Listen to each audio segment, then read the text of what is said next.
tym vlogu wybieramy się na egipski półwysep Synaj, aby odbyć nocną wspinaczkę na świętą górę Mojżesza i z jej szczytu zobaczyć zapierający dech w piersiach wschód słońca. Po drodze odwiedzamy również położony u stóp góry prastary klasztor świętej Katarzyny. Witamy na szlaku, jest około godziny 21 i rozpoczynamy naszą wyprawę na górę Mojżesza. Wzięliśmy się z naszego hotelu takim właśnie busikiem z biura podróży, z tym, że półwysep Synaj jest takim miejscem, gdzie obowiązują takie szczególne zasady ostrożności, można powiedzieć. Dlatego ci wszyscy turyści są konwojowani przez policję i czekamy teraz, aż się zapełni nam busikami ten konwój, żeby potem jedną grupą wybrać się właśnie pod tą górę Mojżesza. Podróż tam około trwa 3 godzin z Sharm el-Sheikh i no zobaczymy, jak to będzie. Jedziemy takim busikiem 7 osób, plus kierowca i przewodnik i zobaczymy. Czekamy teraz na resztę ludzi.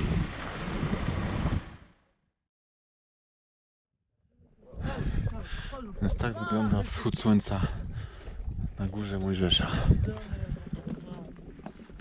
Według legendy na tej górze Mojżesz dostał od Boga 10 przykazań. Nie jest to najwyższa z gór na Synaju, bo mierzy tylko 2285 metrów nad poziomem morza. Są jeszcze większe, 2600 ma Góra Świętej Katarzyny, ale naprawdę widok niesamowity. Widać górę półwyspu Synaj, który jest notabene najwyższym punktem Egiptu.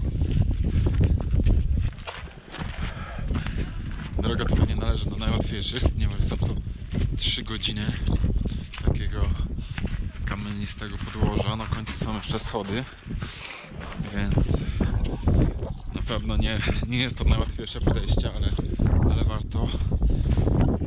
Z rana te widoki niesamowite.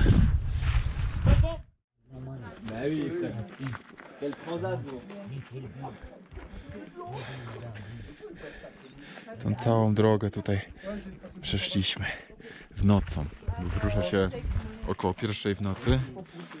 Idzie się te 3 godziny, żeby tutaj dotrzeć koło 4, po 4. Po drodze są też przystanki i takie sklepiki, w których można się zatrzymać, wypić coś, trochę się ogrzać i odpocząć. Tak, no ale mimo wszystko jest to dosyć ciężkie, chociaż są też wielbłądy, można z nich skorzystać po drodze i większą część trasy przebyć też na wielbłądzie. Są beduini, którzy są przewodnikami i którzy też oferują swoją pomoc, jeśli jest taka potrzeba.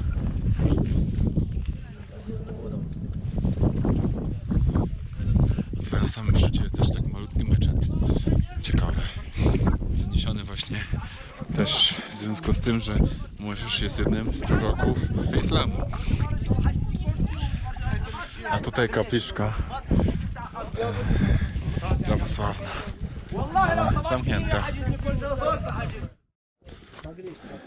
Co ciekawe, po wojnie 6-dniowej między państwami arabskimi a Izraelem w 1967 roku Izrael zajął półwysep Synaj i przez 15 lat go okupował i między innymi to Izrael założył aktualne miasto Sharm el-Sheikh, które wcześniej nazywało się Ofira i to lotnisko międzynarodowe w Sharm el-Sheikh zostało zbudowane przez właśnie Izrael.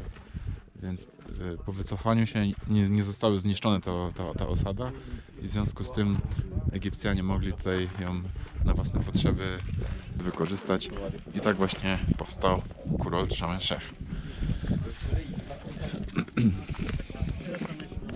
Tak wyglądają te ostatnie stopnie, które trzeba przebyć. Całą górę. W takich beduińskich domkach można właśnie się posilić, kupić sobie coś do jedzenia, do picia. I dużo jest takich właśnie w trakcie całej trasy można spotkać takie właśnie beduińskie chatki. Tutaj przed samą górą dosłownie nawet ostatnia szansa jest. Tu jest wejście, tam jest góra. Sabah al-khair! Więc po tych schodach musieliśmy wchodzić nocą o latarkach przed wschodem słońca, więc wyglądało to dosyć hardkorowo.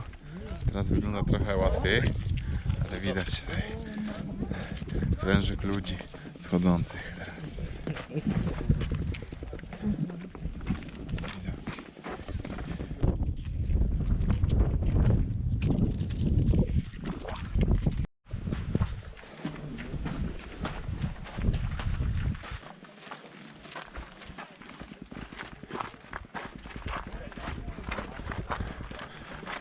To są te wielbłądy, które można wypożyczyć na tą, powiedzmy, takie 3/4 trasy, a tą łatwiejszą część, więc można wykorzystać sobie takiego wielbłąda, żeby oszczędzić swoje siły. Dla ludzi, którzy mają problemy z kondycją, polecane, ale ja nie lubię takiego wykorzystywania zwierząt, więc o własnych siłach w końcu jakiś wysiłek musi być. Tutaj wygląda takie główne podejście na górę Mojżesza. Ogólnie wybierając się tutaj trzeba pamiętać, że do góry na szczycie jest bardzo zimno. Teraz mamy końcówkę maja i na wybrzeżu w Sharm el-Sheikh jest jakieś 36 stopni, a na górze jest zaledwie kilkanaście, wieje bardzo silny wiatr, więc naprawdę warto się ubrać. Ja mam na sobie koszulę i krótkie spodenki i było naprawdę mi bardzo zimno tam. Można wypożyczyć u Beduinów oczywiście koce za jakąś tam drobną opłatą, bodajże $3. No a poza tym trzeba pamiętać jeszcze o dobrym obuwiu. Ja akurat mam takie zwykłe Adidasy, to wystarcza. Ale jednak są kamienie, potem są stopnie, skały, więc trzeba mieć na pewno takie pewne obuwie. Dojazd tutaj z Sharm el-Sheikh zajmuje jakieś około 3 godziny. Troszeczkę więcej. My wyjechaliśmy o 21, byliśmy tutaj o 1. Z tym, że 3 godziny może samej jazdy, ale mieliśmy jeszcze przystanki na checkpointach wojskowych oraz jeden taki przystanek, żeby móc skorzystać z toalety. Powrót zobaczymy, prawdopodobnie około 13. W powrotnej drodze można odwiedzić monastyr Świętej Katarzyny. Zostało to miejsce właśnie zbudowane tutaj, ten monastyr, na miejscu, w którym według historii Mojżesz zobaczył krzew gorejący. Więc myślę, że to jest też takie miejsce, które warto odwiedzić. Znajdują tam też relikwie Świętej Katarzyny, która jest jedną z takich pierwszych świętych męczennic. Święta Katarzyna z Aleksandrii. Można tu podziwiać naprawdę ładne widoki i zupełnie inny klimat niż na wybrzeżu. Tak jak mówiłem, cały ten półwysep jest największym punktem Egiptu. Znajduje się tutaj najwyższa góra, właśnie góra Świętej Katarzyny. Ona ma ponad 2600 metrów nad poziomem morza. Ciekawe syny już należą do Egiptu od starszych czasów, starożytnych.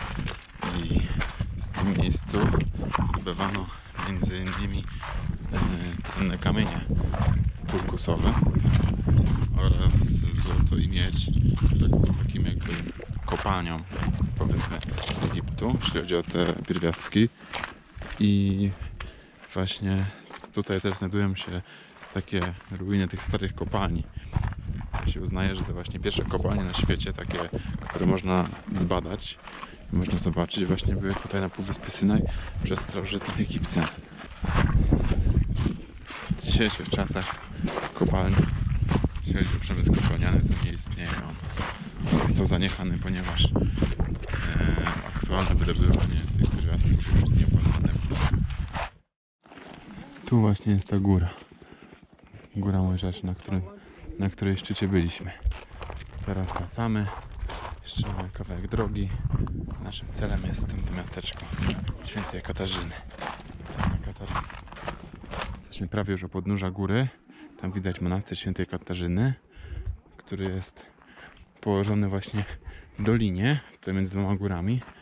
Obronne takie położenie. Poza tym jest on otoczony bardzo grubymi murami, które chroniły go od ataków nieprzyjaciół. Ze względu na to, że jest to tutaj teren, który zamieszkiwały plemiona koczownicze, które stanowiły zagrożenie właśnie dla tego klasztoru, dlatego został on otoczony murem. No i później służył do obrony także podczas zagrożenia ze strony muzułmanów. Z tym, że żeby ochronić się przed tym właśnie zagrożeniem, zbudowano w środku meczet niewielki. żeby ochronić ten klasztor właśnie od ataków ze strony muzułmanów. Tu przed nami widać już ten klasztor. Tu właśnie on jest. A tu jeszcze ciekawe. Jakiś dom wykuty w skale. Znaczy jeszcze to są jakieś drzewa i tak dalej. Ale to ciekawe. Jak tam ludzie mogą mieszkać. Nam pokazuje, ile musimy wejść. 750 stopni, a wcześniej 4,2 km. Czyli w całości niecałe 5 km tutaj. I tutaj mamy 1570 metrów nad poziomem morza, a dochodzimy do 2285. Czyli trochę trzeba podejść. A tutaj już z bliska widzimy klasztor świętej Katarzyny. Historia tego monastyru jest bardzo ciekawa, ponieważ został on zbudowany w miejscu, gdzie według legendy był ten krzak gorejący, z którego Bóg przemawiał do Mojżesza. W tym miejscu tego płonącego krzewu zbudowana kapliczka w IV wieku. Zbudowano tą kapliczkę na rozkaz cesarzowej Heleny, która była matką Konstantyna Wielkiego. I jakieś 200 lat później, w połowie VI wieku, cesarz Justynian lokalizował tutaj monastyr, czyli po prostu klasztor, który właśnie obejmował tą kapliczkę tego gorującego krzewu. Dopiero później przeniesiono tutaj zwłoki świętej Katarzyny, które odkryto właśnie na półwyspie Synaj około IX czy X wieku. Święta Katarzyna z Aleksandrii, która właśnie patronuje temu klasztorowi, była męczennicą chrześcijańską, która w IV wieku naszej ery została skazana na śmierć przez złamanie kołem. Było to właśnie w związku z tym, że nie chciała się wyrzec wiary chrześcijańskiej. To koło zostało przez nią zniszczone i ostatecznie została ścięta. No i tutaj zwłoki według legendy są właśnie przechowywane jako relikwie. Ciekawe, teraz mamy tutaj to wejście do klasztoru, ale wcześniej ludzi się wciągało to takim wysięgnikiem tutaj. Taka starożytna winda. Ponieważ tutaj to miejsce było bardzo chronione, więc tylko można było jakby od wewnątrz wpuścić kogoś do środka. Tu jeszcze widać ten monastyr z tej strony. I co ciekawe, jest to najdłużej nieprzerwanie zamieszkany klasztor na świecie. Począwszy od tego VI wieku, połowy VI wieku, aż do dzisiaj są tutaj mnisi nieprzerwanie. Ciekawe. Zapuszczamy jeszcze miejsce i udajemy się do Szarm el-Szeich.